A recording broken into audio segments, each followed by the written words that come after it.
Global mourning continues over the loss of South Africa's former president, Nelson Mandela. But one woman who knew him well reminds us with a smile that he left us something we can treasure forever, an immense legacy. She'll share her thoughts with us next on Global Perspectives.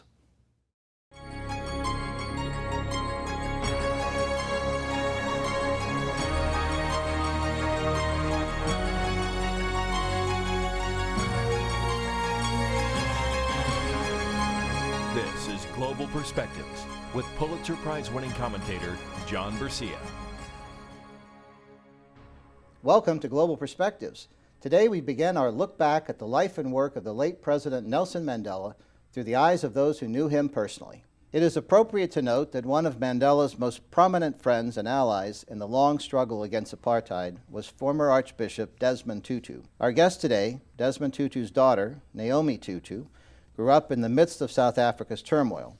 She later developed her own style of activism, focusing on lifting girls and women above the constraints of race, economics, and gender. She has made multiple personal journeys back to South Africa and has many fond memories of Nelson Mandela. Welcome to the show, Naomi. Thank you. It's such a pleasure to have you here. It's great to be back. Thank you. Great to have you back.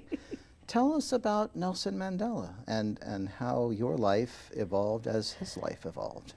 You know, it's still hard, you know, to talk about him in the past tense. It still doesn't seem real that he is no longer with us because he was such a huge figure in our lives in South Africa, even while he was on Robben Island, that, you know, as a young person, by the time I came to any kind of knowledge, he was already on Robben Island. And yet all our lives were, you know, that our leaders are on Robben Island, and Nelson Mandela, Walter Sisulu. And I remember going to Walter Sisulu's son's wedding and having that the focus, you know, people celebrating this wonderful occasion, and at the same time talking about the fact that Walter Sisulu and Nelson Mandela, the father and uncle of the groom, were not able to be there. And so for me, you know, it's been like he has been a presence in my life as far back as I can remember. And then, of course, the celebration when he was released and having the opportunity finally to be with him, meet him, talk to him, just hear him, and see how he was with those who were fortunate to come into contact with him has been an amazing blessing and challenge, too, in my life. Now, many people have focused on the sadness of his passing, and of course it is immensely sad.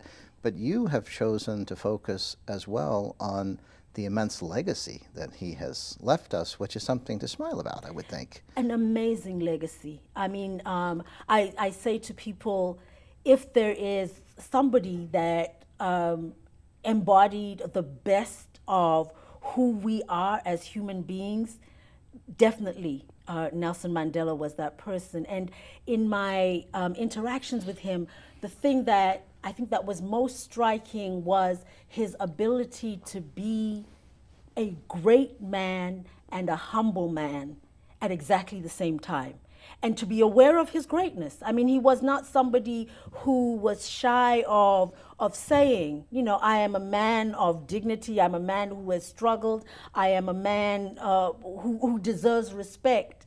But in that very same tone, he said, you are a person of greatness. You are a person who has struggled. You are a person who deserves respect.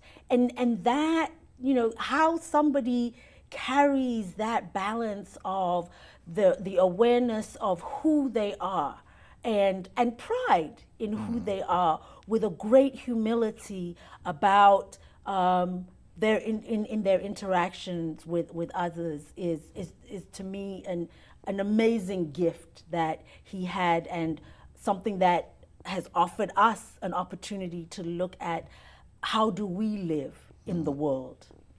And there was this amazing absence of bitterness, both publicly and privately, that people often discussed. And I guess you could say if the two of us had gone through this kind of experience, we would have had every reason to be bitter and to be vengeful and so forth, and that didn't seem to happen. In fact, many of his close colleagues were surprised that he came out so seemingly ready to embrace everyone and make his country whole. Yes, and yet, one of the things that he was very clear about was that he was angry. And I think there's a difference between anger and bitterness.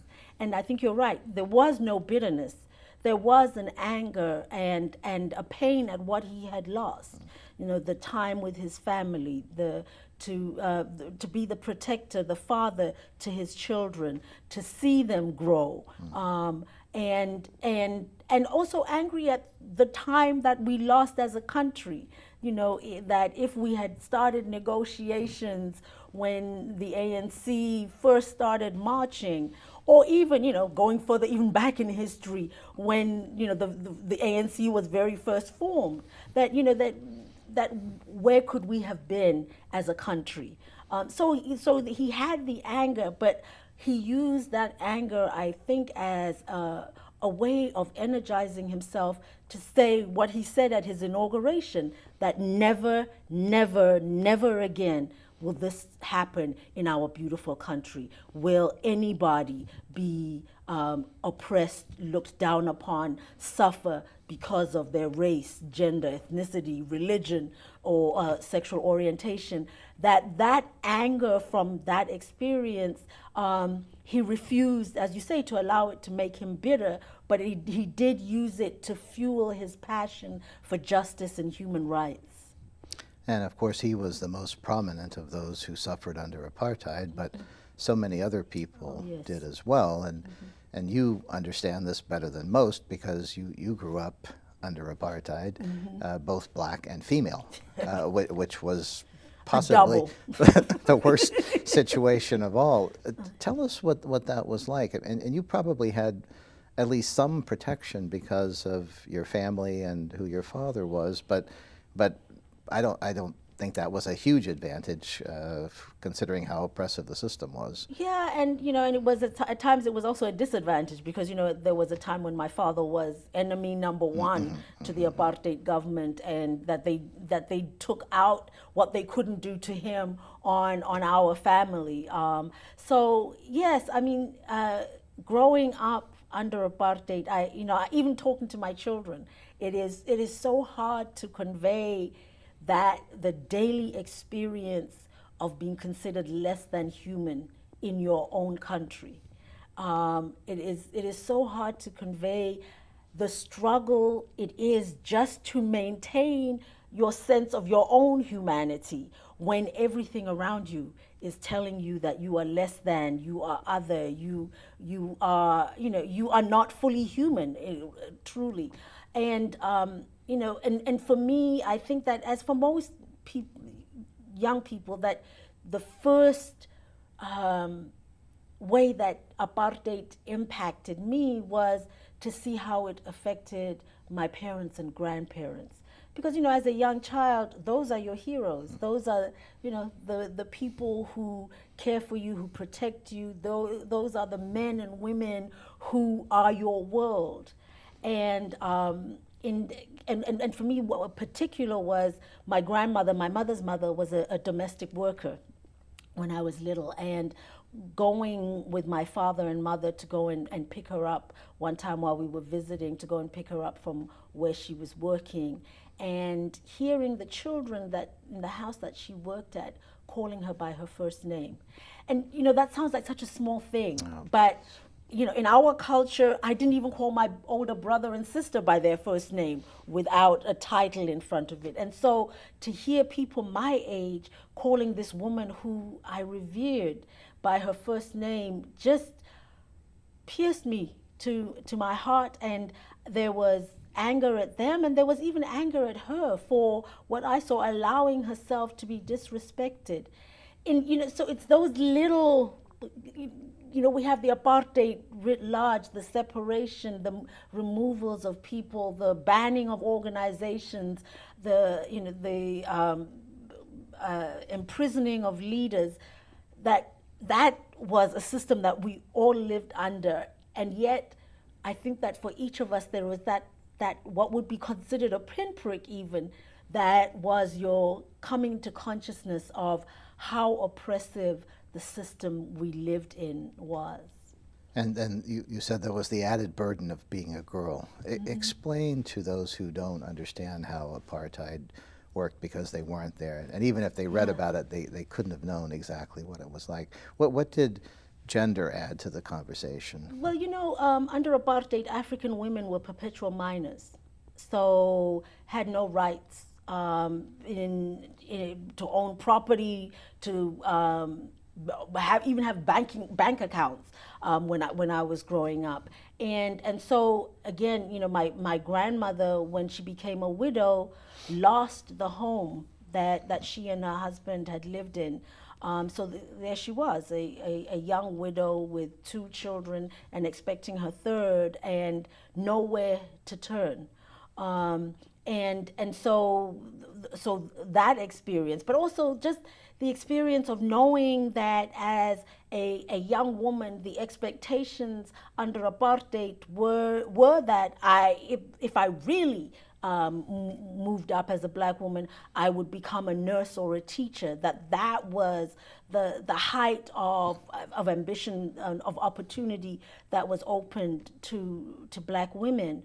And I mean, I have great respect for nurses and teachers, but those were the limits that were placed on African women as what you could aspire to become in such a wealthy country. And then, we also have the one thing that I say that South African cultures all share. The white, the African, the so-called colored, the Asian, is a very paternalistic view of the world, and a very strong patriarchy.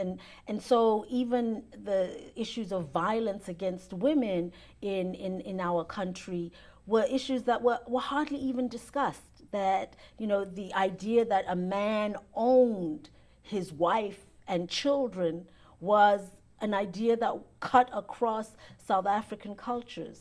It seems to me that there's a common thread in all of this. You're talking about the welfare and dignity of people, whether it's economic rights or social rights or political rights. I mean, you've always been on that track of human rights for people in general, and women and girls in particular.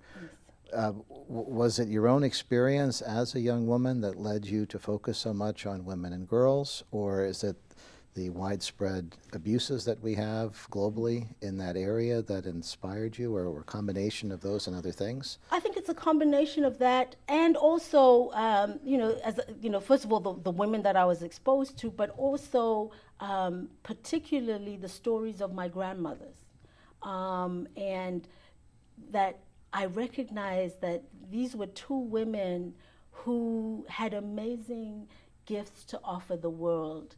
And because of apartheid and because of the culture in which they lived, never amounted to much in the way that the world considers how people have amounted to much. And I talk about my mother's mother, who, as a domestic worker, was so intent on offering her daughter and granddaughters a different option in their lives, if they would ever find themselves in the position that she found herself, that they would not be forced to become domestic workers, that they would have options. And so seeing how sexism and racism had limited the opportunities that my grandmothers had, seeing these women who fought against those barriers that were imposed on them, and then, yes, seeing how no matter where you looked in the world, it appeared that women were at the receiving end of the brunt of oppression, and then finally having daughters and dreaming a world in which their gifts and who they are would be recognized and celebrated, and the opportunities, the pathways open for them, and that they would be safe as women anywhere at any time has definitely been definitely a whole amalgamation of things that have brought me to where I am. Now, your daughters, indeed all of your children, grew up in the absence of apartheid, which was a blessing. And they know about it, I'm guessing, primarily through the stories they've heard from you and other family members, and perhaps from reading about it. How do they see it in terms of the historical perspective, and what do they see as their role? Because they're sort of the bridge generation, the ones who knew about it but didn't live under it, and they're carrying everything forward. They do hear about it mostly through our stories. I mean, when we go home, I always make sure we go to Robben Island, to the Apartheid Museum, so that they see at least the reality of what it was. And I tell them that I do this not because I want you to dwell on the horrors of apartheid, but because I want you to know what we came through and what people sacrificed in order for you to have the opportunities that you have today. And I think that their perspective, first of all, is that they're amazed that this happened in our country, and the role that our family played in the struggle against apartheid. But also that I think that it has made them, I hope, determined to be human rights activists in whichever area that they find themselves. So when I've said to them, I don't want you to think that this means I want you to be activists against racism and sexism in the way that I have taken. Those are my passions. But I do want you to be involved in human rights, identifying a way in which you can make the world better, just as those in South Africa who struggled against apartheid made the world better for you.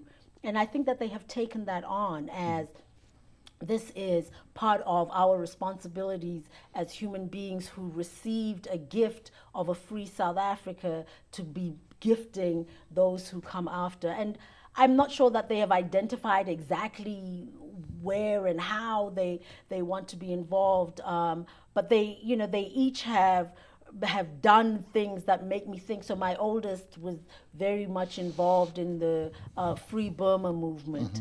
My middle is one who thinks that she wants to be the president of the United States at some point. She was born in this country and is very involved in international affairs. My youngest is still trying to decide exactly where his role is, but he is one who has worked around homeless issues, and so I think that what they have learned from the struggle against apartheid is that they have a responsibility to the human family to make our world slightly better for the generation that will come after them. When Nelson Mandela emerged from prison, he was not a young man, nor was he in the best of health, and many didn't believe that he would live as long as he did, and he ended up serving longer than most national political leaders in any country, which was a boon for South Africa, because in the aftermath of apartheid you needed I think a figure who would provide the glue for the country as it moved forward. How did his long service contribute to an easier transition? I think that part of the greatness of President Mandela was that he worked from the very beginning as part of a group of leaders, that he saw himself as being part of an organization and a community that was working to change South Africa. And so even when he came in as president, that he worked to uplift and move forward younger leaders, to encourage young people to take positions of leadership and to be, almost shadowing him, if you like, so that while he was, you're right, a glue that held us together, he was never a sole political leader.